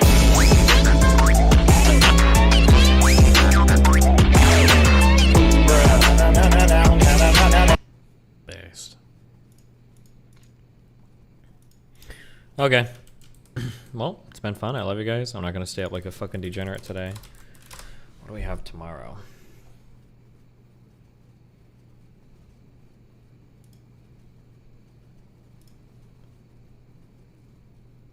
Did Chud Logic get roasted today? Was that happening? Guys, we're not reviewing the Darius Sushi drama stream, okay? They can handle that shit privately, okay? Nothing tomorrow, thank God. Alright. Ripperino, cappuccino, pappuccino, hoppuccino, moppuccino, dappuccino, cappuccino, appuccino, alpuccino, my dude, I will catch you guys next Streamerino.